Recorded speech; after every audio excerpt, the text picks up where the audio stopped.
Heimat significa patria, pero no una patria oficial y administrativa, sino algo mucho más etéreo, un concepto que para algunos es muy estúpido y para otros resume la complejidad poética, evocadora e incognoscible de la lengua alemana. De hecho, es una palabra crecida en la poesía, una de las muchas con las que los Hölderlin, los Schiller, los Novalis y los Goethe inventaron el alemán culto. Para ellos, nombrada la patria chica, las cumbres nevadas de los Alpes, las espesuras de la selva negra, los sauces a cuya sombra fornicaban con campesinas y princesas, o las veredas de las orillas derechas del Danubio, en el caso de Peter. Patria equivalía a paisaje, y el paisaje era un ente que contenía al poeta, otorgándole la existencia misma.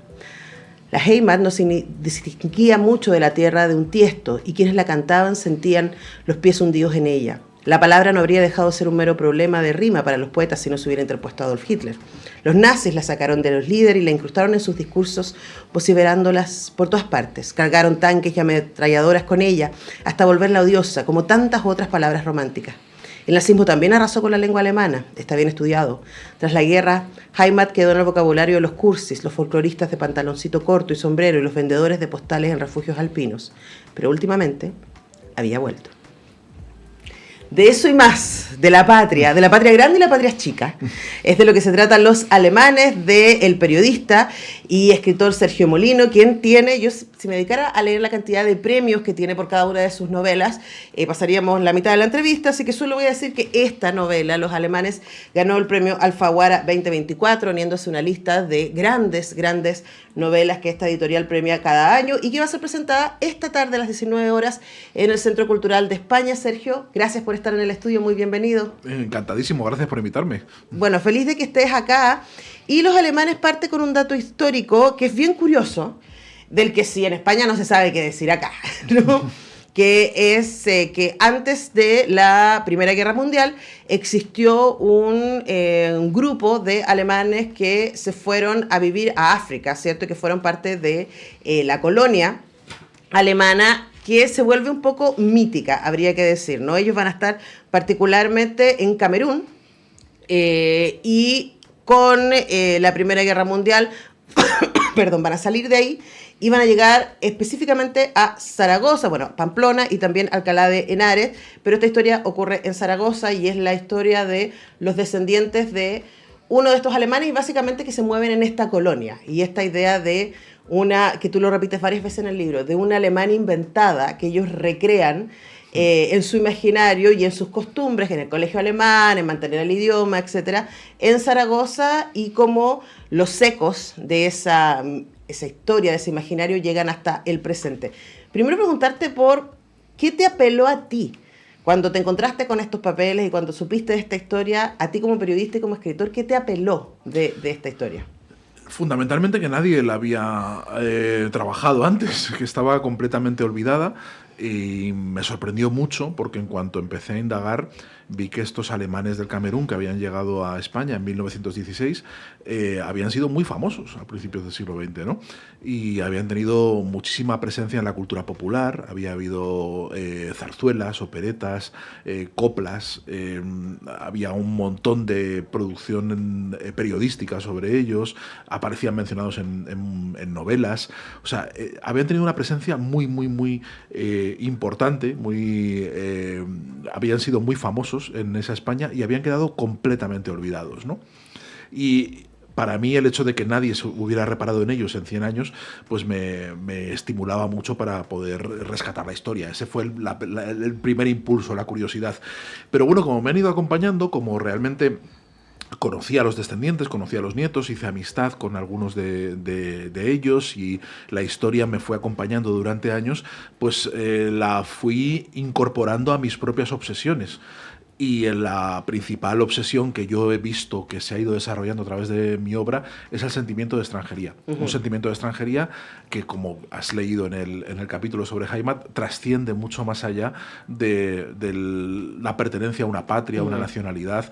Tiene que ver con una desubicación vital absoluta, ¿no? Con no estar identificado con tu clase social, con tu familia, con la ciudad a la que perteneces, con el mundo en el que te has criado, con tu mundo profesional. vocacional, ¿no? Yo siempre he tenido una sensación de ser un bicho raro y de no comulgar con las mitologías que debería abrazar, ¿no? Por ejemplo, en fin, yo he sido periodista, pero nunca me he creído el romanticismo del periodismo. Siempre he visto con muchísima distancia esa vocación fatal de los periodistas que querían ir a las guerras y que querían, en fin, ser los grandes narradores y los grandes salvadores. Siempre me han parecido muy ridículas todas esas efusiones vocacionales románticas. Y sin embargo, me encanta el periodismo y sin embargo lo cultivo, ¿no? Pero siempre con un punto de distancia, con lo cual siempre estoy un poco fuera, siempre me siento extraño. Y eso lo he ido cultivando en toda mi obra. Y me di cuenta, con el paso del tiempo, de que estos alemanes del Camerún representaban muy bien la desubicación máxima. O sea, eran imposibles de clasificar, eran una gente rarísima por todas partes.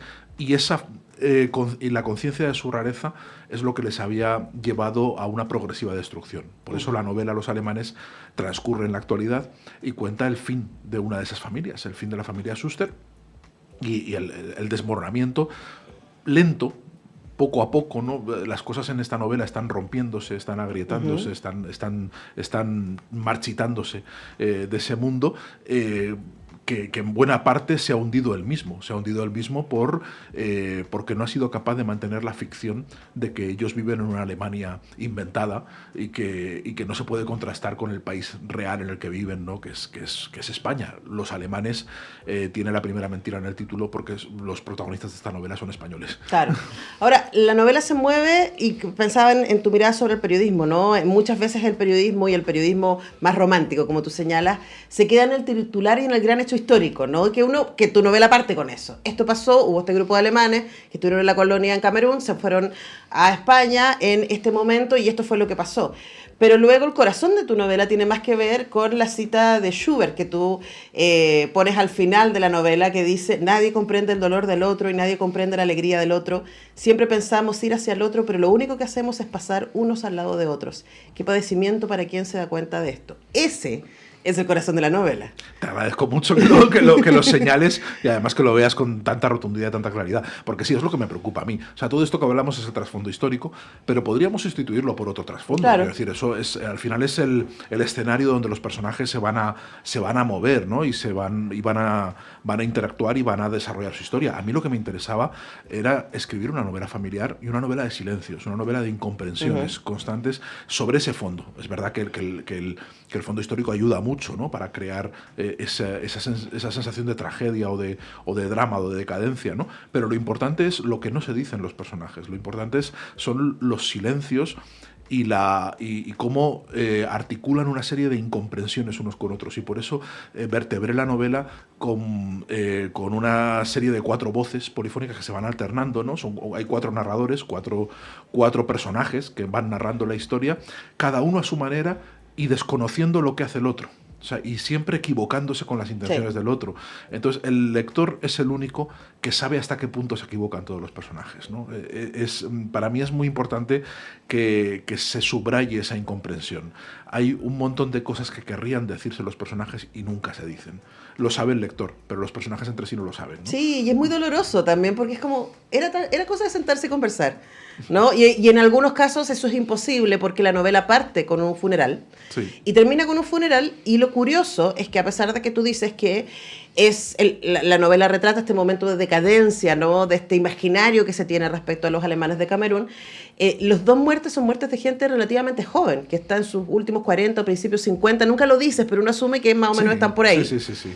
Y es muy interesante este ejercicio de cómo también los imaginarios que ellos tienen respecto a sí mismos y a su familia están cruzados por ese contexto, ¿no? Entonces los padres de los protagonistas, ¿no?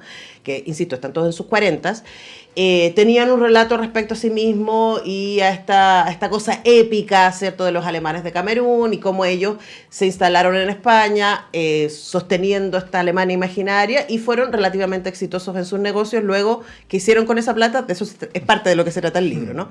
Y, pues, por supuesto, con toda la cuestión moral, que también es muy de época. Pero luego todos estos personajes tienen un tipo de soledad que es muy de nuestra época. Sí.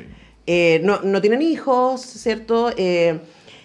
tienen un trabajo, bueno, excepto Eva, que son dos hermanos los que sostienen el corazón de la novela. El tercer hermano, el hermano mayor, es el que muere al principio, estamos en su funeral al principio, pero en general hay como un desapego con la realidad y una cosa media cínica. Incluso Eva, que quiere ser política, como no, si vas a ser política tiene que ser muy cínica, ¿no?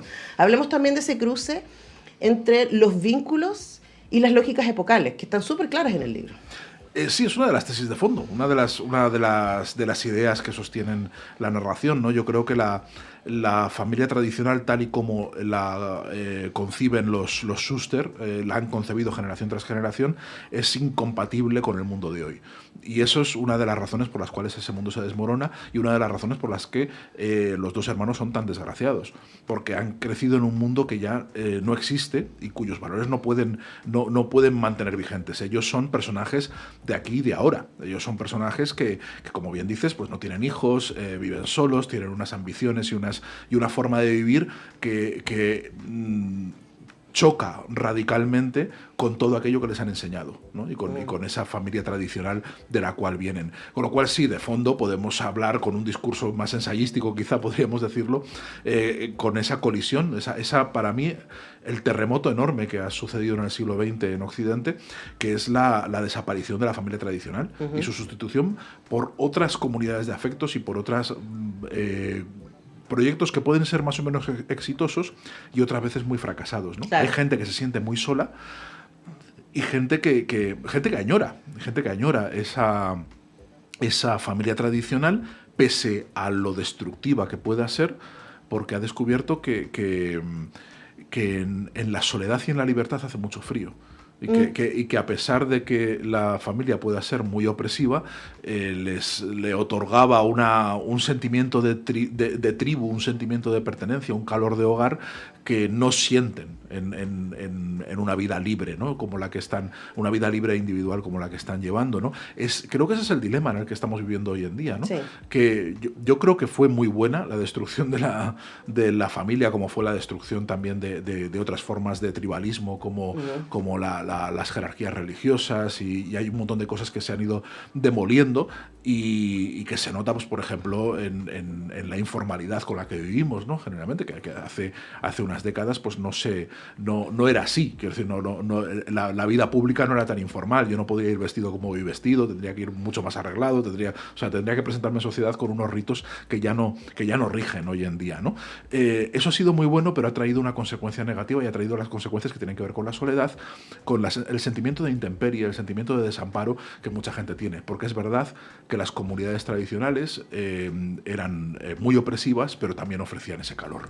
Pero también ese calor podía ser superficial, porque lo que me gusta de la novela, y alguien me preguntó en Instagram cuando conté ayer que la estaba leyendo, yo dije, es compleja en el mejor sentido de la palabra, porque uno podría decir, claro, entonces ahora que no tenemos esa lógica familiar, estamos más solos, pero uno piensa, la madre de estos tres, que estaba en el corazón de la lógica familiar de familia y que cumplió con todos los mandatos, se muere de pena, sí, de lo sola que estaba al interior de esa casa con marido y 3 hijos. Y luego, por otro lado, tenemos a Berta, que es la mejor amiga del hermano mayor que fallece al principio de la novela, que es pura luz. A pesar de que ella está en un momento crepuscular de su vida, ella también es soltera sin hijos y apasionada por su área de investigación. Y ella es muy luminosa. Y es muy interesante porque uno de los personajes que se encuentra con ella dice, bueno, la mira como con cierta pena y dice, pobre mujer, ¿no? Sí. Y después se da cuenta de que era él el pobre hombre que estaba mirando, ¿no? Entonces también me gusta esa idea de complejidad que aparece en la novela y también la complejidad política que aparece en la novela, que no le voy a hacer quitar aquí se dice el poto a la jeringa, ¿no?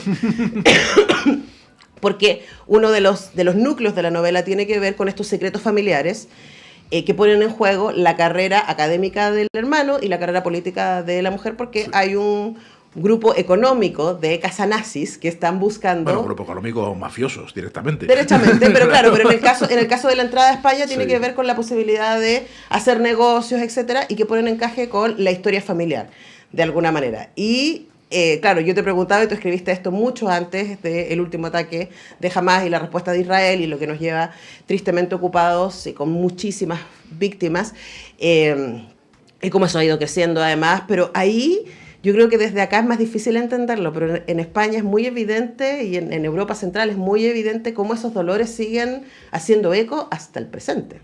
Bueno, en España quizá no tanto, porque España no participó en la Segunda Guerra Mundial y la relación con el exterminio de los judíos y con Auschwitz es más tangencial, que es algo que no afectó a la sociedad española y no hay memoria, y además no había judíos en España desde 1492, que hubo una expulsión enorme. Lo que pasa que sí que es verdad que la cultura española tradicionalmente, y sigue siendo, ha sido profundamente antisemita. Desde siempre, el judío siempre ha sido del otro, ¿no? Claro, o sea, hay esta idea que retumba, ese eco.